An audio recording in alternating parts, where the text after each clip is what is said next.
मुझे संतरे चाहिए मामी। रिंकू,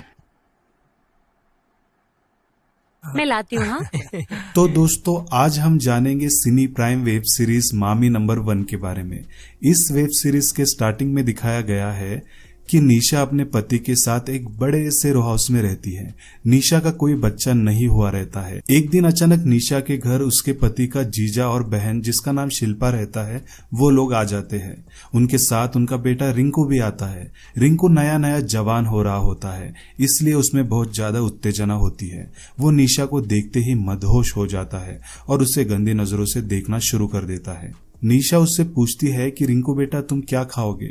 तो रिंकू कहता है संतरे दे दो मामी। सब लोग रिंकू के मुंह को देखते हैं। फिर मामी रिंकू को संतरे देती है और सभी लोग बातचीत करना शुरू कर देते हैं।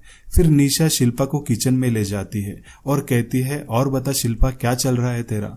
तो शिल्पा कहते यार हम लोग सेकंड हनीमून मनाने शिमला जा रहे हैं। तो निशा कहते वाह क्या बात है, यहाँ हमारा एक बच्चा नहीं हो रहा है और तू तो बड़े मजे ले रही है।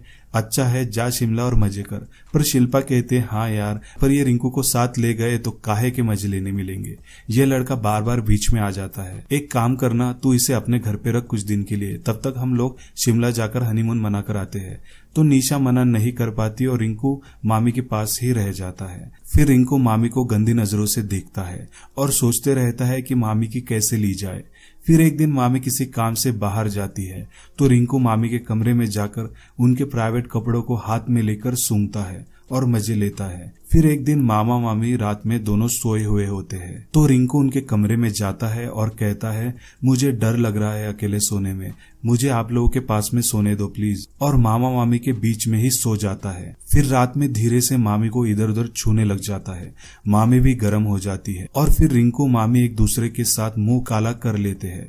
फिर दूसरे दिन मामा जब ऑफिस जाता है तब फिर से मामी और रिंकू मुंह काला कर लेते हैं। फिर रिंकू की माँ शिल्पा शिमला से वापस आ जाती है रिंकू को लेने। तब रिंकू बहुत खुश नजर आता है। तो शिल्पा कहती है कि निशा तूने रिंकू को बहुत अच्छे से संभाला है, काफी खुश और मैच्योर दिख रहा है रिंकू। तो रिंकू भी कहता है मामी ने मुझे बहुत अच्छे से ट्रीट किया और बहुत सारा प्यार दिया। तो शिल्पा कहती है तब तो रिंकू को हर छुट्टियों में तेरे पास ही लाना पड़ेगा।